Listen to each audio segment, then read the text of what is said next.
আজি কৰিমগঞ্জ জিলাত এক আচৰিত ধৰণৰ পৰিঘটনাত এক আপাত দৃষ্টিত ৰেচন কাৰ্ড বিতৰণ কাৰ্যসূচীয়ে অভাৱনীয় মূৰ লৈ উত্তৰ কৰিমগঞ্জৰ বাসিন্দাসকল বিমূৰত আৰু হতাশ হৈ পৰে। প্ৰশাসনিক সহায়ত আনুষ্ঠানিকভাৱে আয়োজন কৰা এই অনুষ্ঠানৰ উদ্দেশ্য আছিল যোগ্য ব্যক্তিসকলক ৰেচন কাৰ্ড প্ৰদানৰ সুবিধা প্ৰদান কৰা। কিন্তু উত্তৰ কৰিমগঞ্জ সমষ্টিৰ ভিতৰৰ বিভিন্ন গাঁৱৰ পৰা অহা উপস্থিতসকলে নিজকে এক বিভ্ৰান্তিকৰ পৰিস্থিতিৰ পৰি অনুষ্ঠানটোলৈ আমন্ত্ৰণ জনোৱাৰ পিছতো কাৰ্যসূচীৰ সময়ত প্ৰকৃততে মাত্ৰ মুষ্টিমেয় প্ৰায় 6 বা 7 জন ব্যক্তিয়ে ৰেচন কাৰ্ড লাভ কৰিছে। এই বিভ্ৰান্তিৰ সৃষ্টি হয় যেতিয়া অংশগ্ৰহণকাৰীসকলক জনোৱা হয় যে তেওঁলোকে অনুষ্ঠানৰ পিছত নিজৰ গাঁৱৰ স্থানীয় ডিলাৰৰ পৰা কাৰ্ড সংগ্ৰহ কৰিব লাগিব। বিমূৰত পৰিণত হৈ বিশিষ্ট ৰাজনৈতিক দল বিজেপিয়ে এই বিষয়টো সমাধান কৰি পুৱা 10 বজাৰ ভিতৰত ক্ষতিগ্ৰস্ত ৰাইজক ন্যায় ঘূৰাই দিয়াৰ প্ৰতিশ্ৰুতি দিয়ে। এই অভাৱনীয় পৰিৱৰ্তনে অভিযোগৰ সৃষ্টি কৰিছে আৰু ভ্ৰু কুচাইছে। সমাজৰ একাংশ সদস্যই সিংহাসনত বহি থকা প্ৰতাৰণা আৰু দ্ৰুত কৌশলৰ বাবে পৰিচিত ৰাৱণৰ কিংবদন্তি ব্যক্তিজনৰ সমান্তৰালতা অংকন কৰিছে। বিতৰ্কৰ সূচনা হোৱাৰ লগে লগে বাসিন্দাসকলে ৰেচন কাৰ্ড বিতৰণ প্ৰক্ৰিয়াৰ স্বচ্ছতা আৰু ন্যায়তাক লৈ প্ৰশ্ন উত্থাপন কৰি আছে। যিটো পোনপটীয়া প্ৰশাসনিক পদ্ধতি হ'ব লাগিছিল সেইটোক বিতৰ্কিত বিষয়লৈ ৰূপান্তৰিত কৰিছে। সমাজখনে বিজেপি চৰকাৰৰ প্ৰতিশ্ৰুতি দিয়া হস্তক্ষেপৰ বাবে আগ্ৰহেৰে অপেক্ষা কৰি আছে। এনে পৰিস্থিতিৰ স্পষ্টতা আৰু সমাধানৰ আশাত যিয়ে তেওঁলোকক ভোটাধিকাৰৰ পৰা বঞ্চিত অনুভৱ কৰাইছে আৰু প্ৰক্ৰিয়াটোৰ অখণ্ডতাক লৈ প্ৰশ্ন উত্থাপন কৰিছে। নিউজ ডেস্ক ৰিপৰ্ট আমাৰ আশা। মই আজি এটা প্ৰশ্ন কৰিব লৈছোঁ আপোনাক।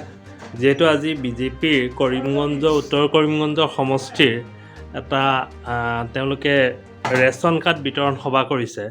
সভাখনত দেখা গৈছে মাত্ৰ 10 জনক কাৰ্ড দিয়া হৈছে। বাকী প্ৰায় 1000ৰ ওপৰত মানুহ আছে।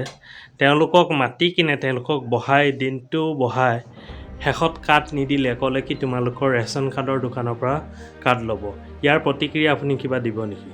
প্রতিক্রিয়া কে দেবো আপনারা দেখুন গত অরুণোদয় সেম হয়েছে। অরুণোদয় যখন তারা দিছে তারা বিজেপি তার দলের প্রচারের লগে এইগুলা সিস্টেম করে মানুষের গরিব দুঃখীয়া মানুষের জমাইয়া পুরা দিন তারা খালি দলের প্রচার করবো, দলের নেতাসকল আইয়া তারপরে 1 জন বা 2 জন 3 জনকে দিব। অত্যন্ত গরিব মানুষের তারা বদুয়া লাগবো, দুঃখ পাইব। আজকে তারা ঘর না খাইয়া বাচ্চা ঘর রাখিয়া অনেক কষ্ট করে বাড়া দিয়া গেছে মানুষের। তারা মিটিংও মানুষ হয় না, বিজেপি জানে তার লগে মানুষ নাই। এইগুলা স্কিম যখন দিয়া মানুষের একত্র করিয়া গোটেই মানুষ সব জমাইয়া তারা কার্ড আজকে দেখতে পাচ্ছেন রেশন কার্ড দেওয়া হয়েছে। রেশন কার্ড দেওয়ার পরে কিতা করছে পুরা দিন মানুষের রাখিয়া হ্যারাসমেন্ট করিয়া বিকালে 4টা ফোনে 4টার সময় আধা ঘন্টা আগে শুনছি 7টা 8টা কার্ড দিছি। যদি তোমরা ঠিক আছে তো তোমরা বিজেপির প্রোগ্রাম করো, সরকারি এখন একটা অনুষ্ঠান করিয়া তোমরা এটা রাজনীতিকরণ করার আমি এই রাজনীতির ধিক্কার জানাই। ভালো কথা, আজকে গরিব দুঃখীয়া মানুষ সারাদিন রাখিয়া অনেক কষ্ট করিয়া বাড়া দিয়া কষ্ট করে টান্টার মাঝে সকালে 7টায় বেরিয়ে গেছে, এখন 4টার সময় তারা ছাড়িয়েছে, বিকালে ঢুকবো কার্ড পাইছে 7-8 জন মানুষে। এটা তো একটা রাজনীতিকরণ হইয়া একটা মানুষের বিভ্রান্ত করা হয়। আগামী দিনে এর ফল পাইব। আগামী নির্বাচন যখন আইব মানুষের বিজেপির রাজনীতির বাজে বুঝি গেছে, তখন মানুষের সব সচেতন। তাই আগামী নির্বাচন 2024 উত্তর ভাইব মানুষের দিয়ে দুঃখীয় মানুষের রাজনীতি করে বিজেপি এর উত্তর আগামী দিনের ভাইব। আজকে কার্ড দিত, রেশন কার্ডের আপনার অফিস আছে, জিপি স্তরের অফিস আছে, এগুলো দিয়ে বন্টন করা দরকার।